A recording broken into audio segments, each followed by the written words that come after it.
iOS versus Android की जो लड़ाई है वो हमेशा चलते आई है और एंड्रॉइड यूजर के पास एक बहुत ही सॉलिड सा पॉइंट रहता है, वो रहता है बॉस कि इसको कस्टमाइज आप कर सकते हो, पूरा कंट्रोल आपके हाथ में रहता है, प्लस ऐप्स भी बहुत सारे इसमें मिल जाते हैं। लेकिन क्या आपको पता है कि एंड्रॉइड में कुछ ऐसे सेटिंग्स हैं जो अभी के अभी आपको चेंज करना चाहिए, और इस वीडियो में आपको 10 ऐसे सेटिंग्स बताने वाला हूं जिनको आप चेंज करने के बाद आपका सिक्योरिटी रीजन, प्राइवेसी रीजन, साथ ही साथ अगर मैं बात करूं यूजर फ्रेंडली के साथ यूजेबिलिटी ज्यादा अच्छी हो जाएगी। चलिए शुरू करते हैं इस वीडियो को। मैं हूं इमाम और आप देख रहे हो फाइबर बाय इंडिया टुडे।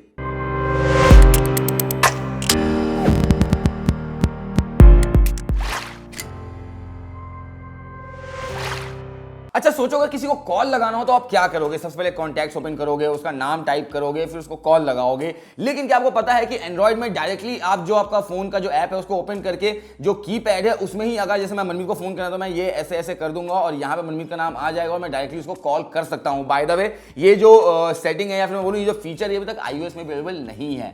अच्छा, ये सेटिंग बहुत काम की है। बेसिकली आपके आंखों को बहुत ज्यादा रिलीफ मिलने वाला है इस सेटिंग से।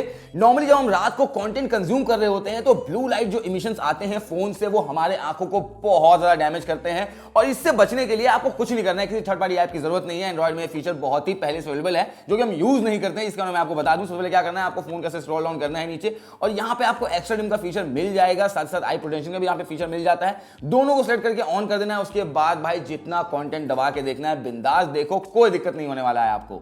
अच्छा, सच बताना कितनी बार आप लोगों के साथ ऐसा हुआ है कि फोन यूज करते करते आपको चोट लग गई है या फिर गिर गए हो या किसी से टकरा गए हो? वैसे बाय द वे मैं बता दूं कि एंड्रॉइड में इससे बचने का भी एक मस्त तरकीब है, ठीक है। उसको क्या करना है, उसके लिए आपको सेटिंग में जाना है। सेटिंग में जाने के बाद आपको यहाँ पे ऊपर सर्च कर देना है हेड्स अप और उसको सर्च कर देना है, उसको ऑन कर देना है। बस जैसे ही आप फोन यूज करोगे टाइम बाय टाइम आपको नोटिफिकेशन आते रहेगा कि बॉस सर को ऊपर कर लो वरना आपको लग जाएगी। तो ये भी जो सेटिंग है ये ऑन कर लेना और ये बहुत जरूरी है। अब ये जो मैं सेटिंग बताने वाला हूं आपको ये बहुत इंपॉर्टेंट है क्योंकि ये सीधे सीधे आपकी प्राइवेसी से रिलेटेड है। तो बॉस देखो, हम सबको पता है कि गूगल हमें ट्रैक कर रहा होता है, उसके बिहाफ पे हमें एड्स आ रहे होते हैं या जो भी हम एक्टिविटी कर रहे होते हैं उन सबको गूगल ट्रैक कर रहा है। तो उससे बचना कैसे है, उसके लिए आपको कुछ नहीं करना है, सेटिंग में जाना है और यहाँ पे आपको टाइप करना है प्राइवेसी।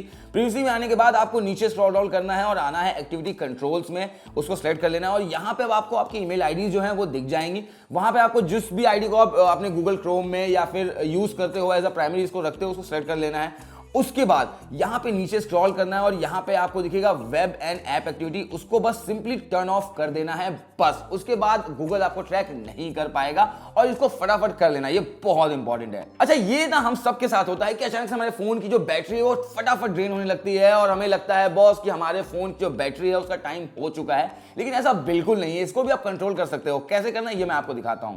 तो इसके लिए हमें क्या करना है, सबसे पहले सेटिंग में जाना है। सेटिंग में जाने के बाद हमें सर्च करना है डेवलपर, उसको सिलेक्ट करना है। उसके बाद रनिंग सर्विसेज और यहाँ पे कौन सा ऐप या सर्विस कितना रैम कंज्यूम कर रहा है ये दिख जाएगा, और अगर कोई ऐसी ऐप है जो कि ज्यादा रैम कंज्यूम कर रहा है तो उसको स्टॉप भी कर सकते हो। प्लस अब इसके साथ ही मैं आपको एक और टिप दे देता हूं। आपको जाना है लोकेशन में, उसका लोकेशन सर्विसेज में। उसके बाद जैसे आप उसको खोलोगे वहां पे आपको दो ऑप्शन दिख रहे होंगे, ब्लूटूथ स्कैनिंग और वाईफाई स्कैनिंग का, दोनों को ऑफ कर देना है बॉस। इससे आपका बैटरी बहुत ज्यादा जो कंज्यूम कर रहा है फोन वो नहीं करेगा और आपका जो बैटरी है वो लंबा चल जाएगा। बेसिकली इसमें होता क्या है कि आसपास अगर कोई वाईफाई है या फिर मैं बोलूं कि ब्लूटूथ है तो उसको ये स्कैन करते रहता है, उसको कनेक्ट करने के लिए हमेशा ऑन रहता है, तो उसको हमें ऑफ कर देना है। अगर आपके स्मार्टफोन में कॉल ड्रॉप हो रहे हैं या फिर मैं बोलूं नेटवर्क बहुत ज्यादा फ्लक्चुएट कर रहे हैं, ब्लूटूथ सही से काम नहीं कर रहा है, तो इसका भी बहुत सही एक मेरे पास तोड़ है। उसमें क्या करना है, आपको सेटिंग में जाना है। सेटिंग में जाने के बाद आपको जाना है सिस्टम्स में, उसके बाद रीसेट का ऑप्शन दिख रहा होगा। फिर यहाँ पे आपको वो ऑप्शन सेलेक्ट करना है जिसमें लिखा है रीसेट वाईफाई, मोबाइल डाटा और ब्लूटूथ, उसको रीसेट कर देना है। बस ध्यान ये रखना है बॉस यहाँ पे आपको कि जैसे ही आप इस ऑप्शन को सिलेक्ट करते हो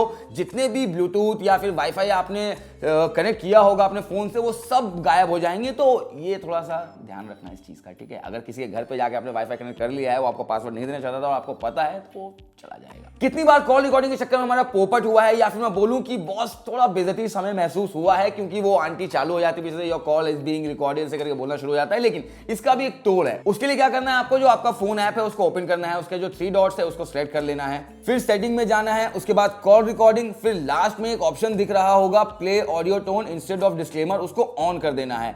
अब इसके बाद जब भी आप कॉल रिकॉर्डिंग सेलेक्ट करते हो तो वहां पे पास एक बीप आएगा, वो जो आंटी पीछे से पै पै पै कर रही होती है ना, वो बंद हो जाएगा। देखो ऑटोफिल हमारे लिए वरदान है, ये हम मानते हैं, लेकिन सोचो आपका फोन किसी के हाथ में जाता है और वो आपके फोन में कोई भी ऐप को लॉगिन बहुत इजीली कर सकता है ऑटोफिल की मदद से। लेकिन इससे भी बचा जा सकता है, कैसे वो मैं आपको दिखाता हूं। उसके लिए मैं सबसे पहले सेटिंग में जाना है, उसके बाद अकाउंट्स पे जाना है, उसके बाद ऑटोफिल सर्विसेज दिख रहा होगा गूगल के साइड में ही सेटिंग का ऑप्शन है, उसको सेलेक्ट करना है, फिर प्रेफरेंसेस, उसके बाद ऑथेंटिकेट विद बायोमेट्रिक्स को ऑन कर देना है बस। उसके बाद अगर कोई भी इंसान आपके ऐप में या फिर कोई भी ऑटोफिल फॉर्म भरना चाहेगा या लॉगिन करना चाहेगा तो बॉस उसके लिए उसको बायोमेट्रिक्स की जरूरत होगी और वो लॉगिन नहीं कर पाएगा। बहुत सारे फोन में हम ऐसे भी ऐप्स रखते हैं जो शायद साल में हम एक दो बार ही यूज करें, लेकिन वो ऐप्स हमारे लिए जरूरी होता है। तो उसके लिए हम क्या करेंगे, या तो हम उसको अनइंस्टॉल कर देते हैं, लेकिन ऐसा करना बिल्कुल भी सही नहीं है। कि आपको पता है कि आप उन ऐप्स को पॉज कर सकते हो, जिससे कि जो भी परमिशंस हैं आपके फोन में, जैसे कि सपोज करो कि वो मांगते हैं आपके कॉन्टैक्ट्स का, कैमरा का, गैलरी का, वो देने की जरूरत नहीं है, तो उसको पॉज कर सकते हो। कैसे करना है वो मैं दिखाता हूं। सबसे पहले आपको क्या करना है कि जो भी ऐप है, सपोज करो जैसे मैं ये ऐप सेलेक्ट कर रहा हूं, इस पे होल्ड करके रखना है, ऐप इन्फो में जाना है, उस पर स्क्रॉल करके नीचे आना है। अब यहाँ पे पॉज ऐप एक्टिविटी है इफ अनयूज्ड, तो इसको हमें सिंपली ऑफ कर देना है बस। उसके बाद क्या होगा बेसिकली कि वो ऐप पॉज हो जाएगा, उसको जो भी परमिशंस आप हमने दे रखी थी वो सारे होल्ड पे चले जाएंगे और इससे उनके पास कोई भी एक्सेस नहीं होगा हमारे फोन का या हमारे डाटा का। आजकल फोन फटाफट चार्ज हो जाता है, लेकिन क्या आपको पता है कि फटाफट फोन को चार्ज करने के चक्कर में हमारे फोन के बैटरी को बहुत ही ज्यादा जल्दी खराब कर रहे हैं। सो इससे बचना कैसे, ये बहुत ही सिंपल है। मुझे पता है आधे ज्यादा लोगों को पता होगा, लेकिन जिनको नहीं पता है उनके लिए बहुत जरूरी है। तो उसके लिए क्या करना है, आपको सेटिंग में जाना है, सेटिंग में जाने के बाद बैटरी पे जाना है, उसके बाद ऑप्टिमाइज बैटरी लाइफ ऑन कर देना है। इससे क्या होगा कि बेसिकली ये आपके फोन के चार्जिंग हैबिट्स को समझ लेगा, उसके बाद उसको ऑप्टिमाइज कर देगा। अगर आप रात को लगा के छोड़ देते हो तो ऐसा बिल्कुल भी नहीं होने वाला है कि बॉस एक दो घंटे में आपका फोन को फुल चार्ज करेगा, आराम से अपना टाइम लेके इसको करते रहेगा, जिससे कि बैटरी पे लोड नहीं पड़ेगा। तो ये थे कुछ एंड्रॉइड सेटिंग जो कि अभी के अभी आपको चेंज कर लेना चाहिए, और एक बार अगर आपने चेंज कर लिया तो भाई को थैंक यू बोलने आप जरूर आओगे। और हाँ, जाते जाते चैनल को लाइक, फॉलो, शेयर करना मत भूलना।